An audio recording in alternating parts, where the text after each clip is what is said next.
man nangu naa c'est que je vois que ne il est trop sentimental sur le volet politique parce que tey bu fekkee ne dem na ba débat dañ koo bugg tout koo kut jiñ ko nit sans des preuves wala sans raison rek day xaw a compliqué je le comprends je dis que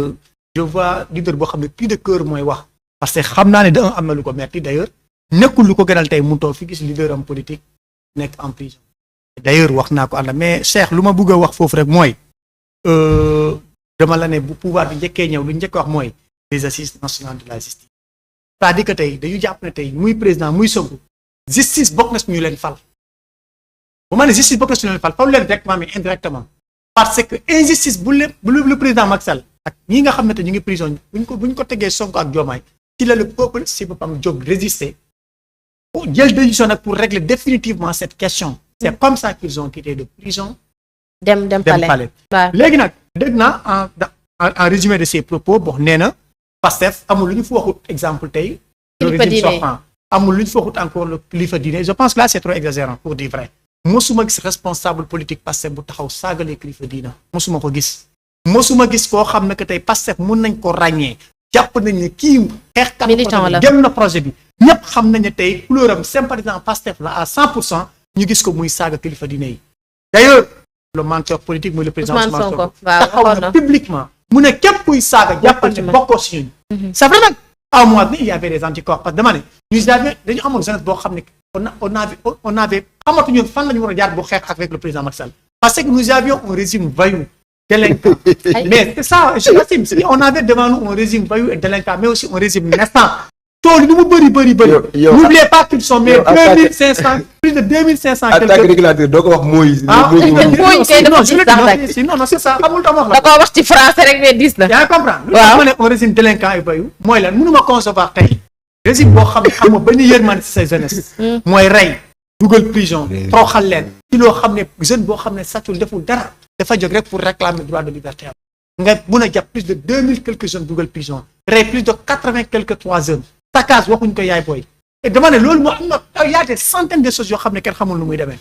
man bu ma nee délinquant et voyou voici ban contexte laa koy contexte boobu laa koy waxee deuxièmement su nga ñëw sur les finances publiques wala exemple tey gis nga Cour des comptes nu muy publié du ma sax bëgg di si revenir parce que on en a largement discuté sur ça mais pour wax la que ne malgré tout nous avions une jeunesse qui a toujours résisté face à ces dernières là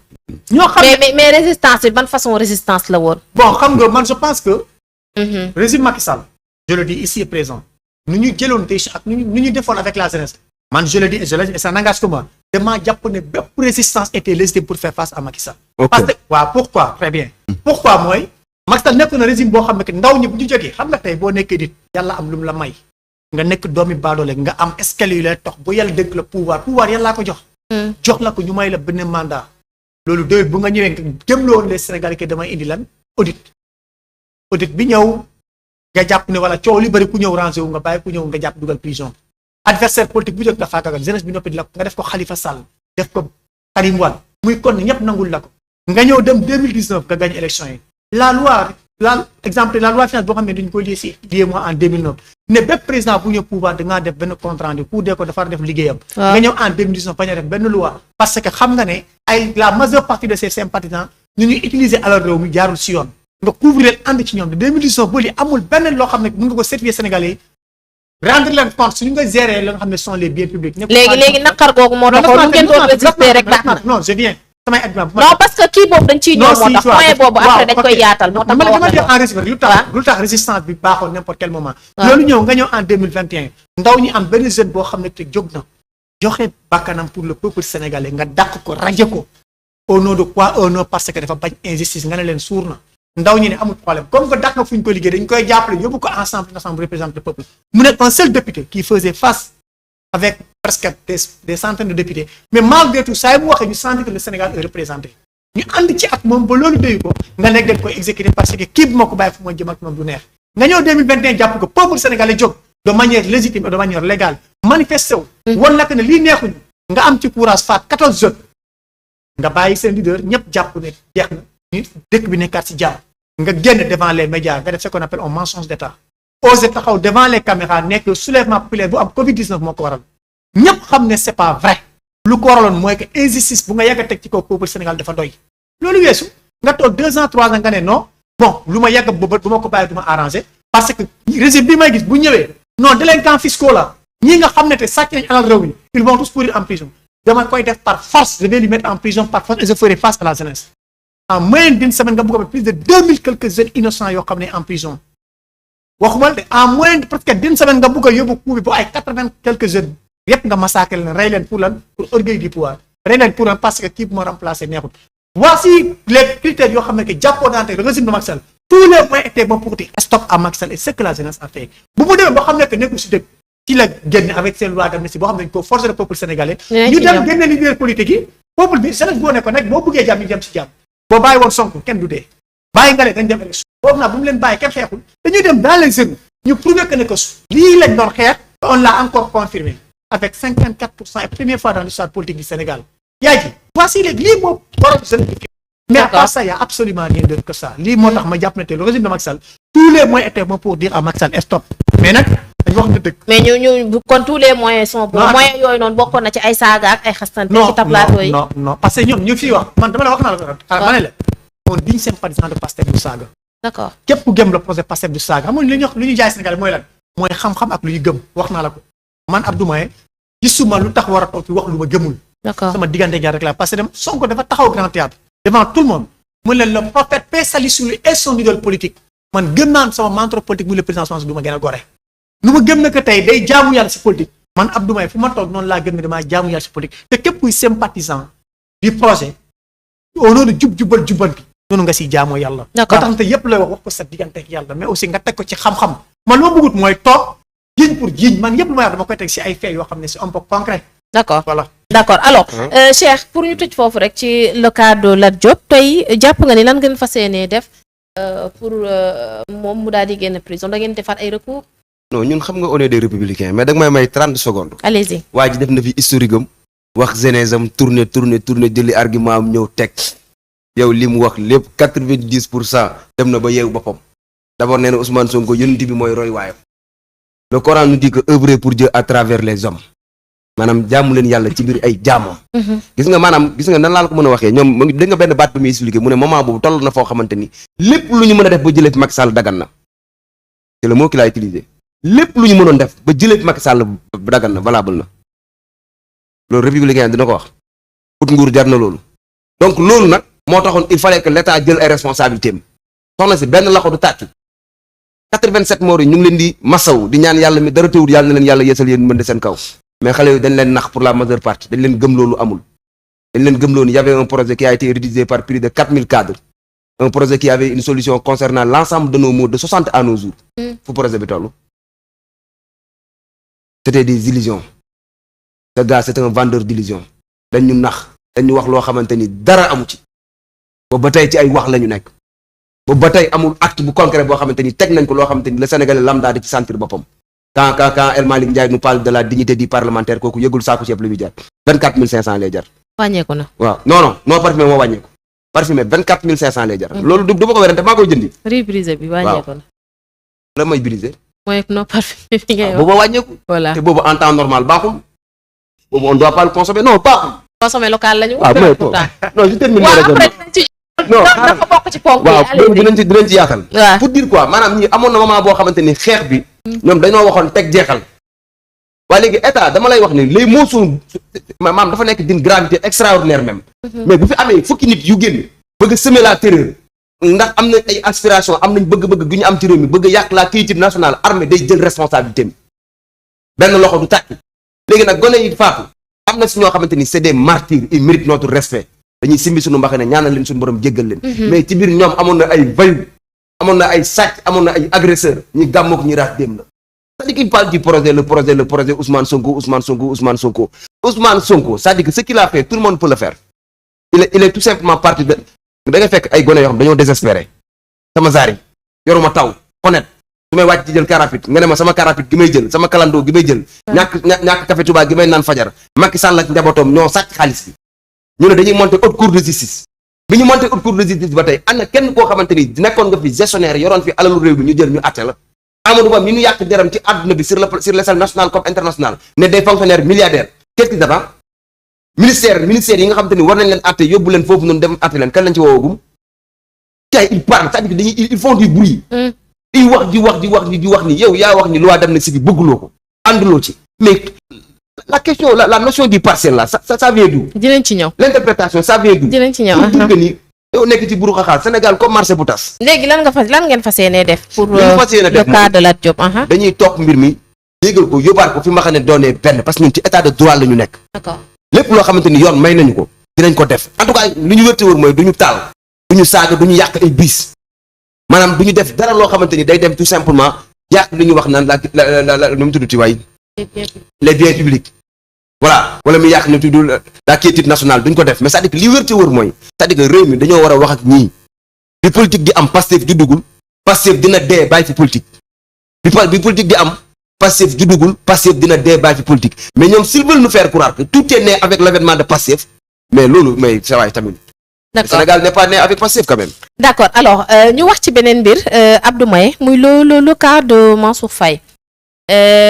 information bu ñu jot bu ñu sukkandikoo ci maître Amadou Sall mooy justice wala sax nga xamante ni moom moo di tranché nañ ci mbiram maanaam mu bàyyi nañ pour mu continuer rek def li nga xamante ni moom mooy dem ak dikkam may nañ ko quand même.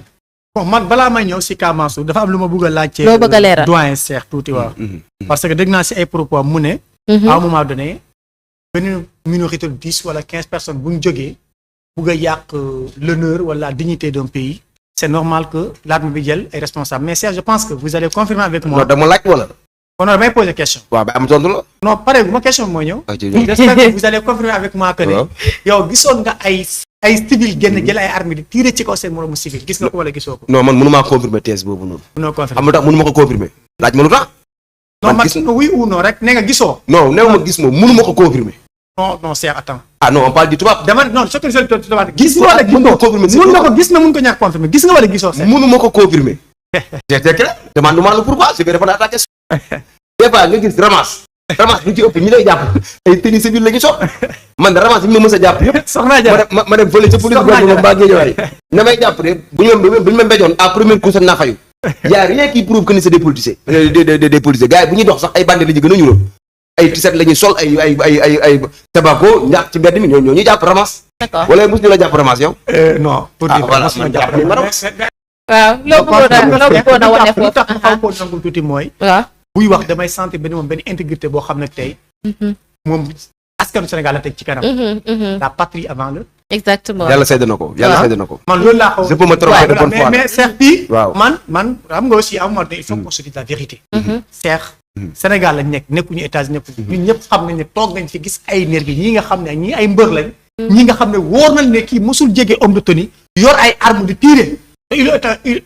ils étaient soldés par des délinquants de Macky Sall quand je dis délinquants de Macky Sall ay ministres ay directeurs généraux yu toog seen fauteuil am ay milliards xam ne leur intérêt menacé jël ay nit sol leen jox leen ay nganaa ñu tirer ci kaw le bas peuple dama ne man loolu le mot gangster et délinquant c'est non délinquant weesu ko délinquant ñu jël arme à feu jox Abdou Mbaye ne ko tiireel Cheikh. mais c'était eux état quand même. C'était eux l'état. non attends c'est quoi l'état yaay booy. en fait l'état on peut très bien c'est quoi l'état. c'est quoi l'état. Voilà. C'était dans ce dit que c'est état. Voilà, état c'est quoi benn structure la boo xam ne il est censé de. ma ne état ñoom la yow la man la keneen ak. d'accord voilà mais nag exemple tey léegi may ma très bien état ñoom la man la yow la. boo nee c'était un état rek tu nous as dégagé pour ñu bokkati ci état bi. c'est très dangereux moo tax ma ne c'est très dangereux de dire que c'était un état. état bi yëpp ci état lañ bokk. mais ñoom dañu même soo ko nekkoon pire opposant il est. ci état bi la bokk mais dañu diri ca kanam ñoom dañ joxoon lengay. d'accord ñoom lañ mais joxuñu leen lengay pour ñu jël ay nit ñoo xam ne amuñ benn formation de qualité ñu jël ay seen bal di tirer ci kaw le bas pour lan au nom de quoi. parce que nga wax ni scientifiquement mën nga ko prouver. mais bien sûr. mais ñaata nerf bi nga fi gis. mais ça et puis je pense que tey wax naa ko fi ma ne la man Cheikh gisuma ci kaw suuf lu wax lu man maa ngi yoon ci manifestation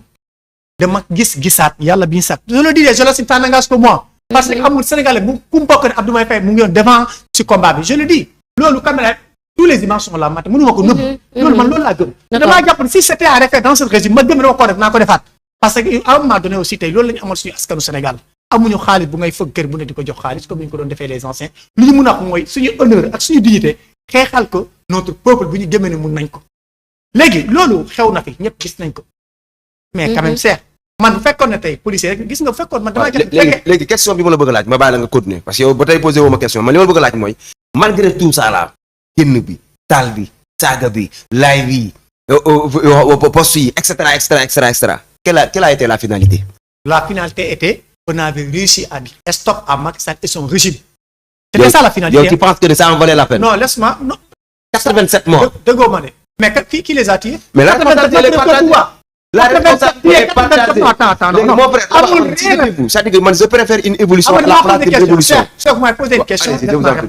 Allez-y. 83e massacre leen pour rester au pouvoir. Ça nekkul au pouvoir parce que dafa xam ne ça ne pouvait plus continuer. Gis nga tey yaay booy dëkk. del fekk boo nekkee dirigeant nga am benn création de fraternité bu la lii yëpp. Gis nga askan rek moo mën a yor le pouvoir. moo mën a fal président mais bu ñu la doyalee doy na.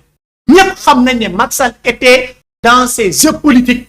Oui ou non, troisième mandat ou pas, même ses sympathisants. Macky Sall na waa APR ay le courage que Macky Sall il est le seul responsable bu rey APR. moom rek moo leen rey. moom moo rey Benno Bokk Yaakaar moo rey APR parce que il a préparé personne. dafa dem boo xam ne amatul benn solution mu jël Amadou Ba monté ko au créneau ne ko demal xeex ak gars yi mais il savait très bien que bu fekkee bëggoon na candidat depuis 2019 la waroon rancé à côté jël candidat présente préparé ko et prépare tous ses échelles au niveau national même bu demutoon deuxième tour de premier tour mais celui même qui a trahi ses symptômes c'est-à-dire que pour wax la que ne tey voici quand même son génie politique il a toujours été dans ses affaires léegi nag man loolu ça n'engage que lui avec ses sympathisants de la personne sama yoon nekku ci lu mu mën a wax mooy dans le cadre général ils ont tué plus de 80 quelques jeunes pour rester au pouvoir et la jeunesse a toujours résisté mettre plus de 2000 quelques jeunes en prison pour encore rester au pouvoir malgré tout wéyul continué wul d'accord léegi nag la leçon qu'il faut tirer et c'est le continue dans le passé je reviens dans le cas de Mansour Faye Mansour Faye wax na ma ne man Sénégalais ñëpp waroon wax man souvent duma sax bëgg a débattre sur le cas de Mansour Faye soxna Adjara Mansour Faye fii lañ toog OFNAC mu taxaw audio yaa ngi fi vidéo yaa ngi fi mu ne woon OFNAC bu ñu ko convoqué du dem fu mu ko teg au nom de quoi parce que mooy gros Macky Sall au nom de quoi au nom de Macky Sall mooy président de la République au nom de quoi parce que tey bon peut-être il était le ministre du siècle lu ko neexoon di bumi au nom de quoi parce que rakam wala magam mooy jabaru Macky Sall il faut qu'on se dise la vérité Mansour Faye mënu fi nekk pendant des années dem fi aéroport ñu jàpp ko delloo ko Lat Diop bu ñu ko jàppee lu tax Marième Faye Sall n'a pas jëlu téléphone am kaas par moom bu ñu ko jàppee lu tax Marième Faye Sall waxul et tant d'autres nit gis nga ces questions d'hypocrisie là il faut ñu àtte ko xam ne que tey dëkk Massamba moomu ko Madaba moomu ko ñëpp a ko yem. ñëpp a si yem il faut qu'on se dise la vérité. mais tey jàpp nañu dañ ko doxalee waaw man foog naa def naa ci plateau c'était avec vous c'est son histoire. ma ne la Mansour xam na ay droit am man yàlla dafa def ko yëpp ma dama koy def sama diggante ak yàlla xam na ay droit am. mu jaar fi mu war a jaar na jaar fi mu war a jaar. yoon bu laajtee ñu bàyyi ko dañ ko bàyyi lii yoon exécutif nekk ci alhamdulilah te boo toogee tey nee ma bàyyi nañ ko maa jàpp ne donc def na lu mu war a def loolu mooy cat. léegi nag man fu may xaw a condamné foofu rek tuuti mooy te man nangu tool tey ñu toog aussi nit boo ko waree condamné certifié ko loo xam ne que ne jàpp nga ne lii da ko di waroo bouger lii ak lii dañ laa sox man nangul naa leen loolu loolu je le dis ça n'engage que moi sama point de vue la mais en dehors de ça gisuma leen li war a mën a débat sur cette question. D'accord.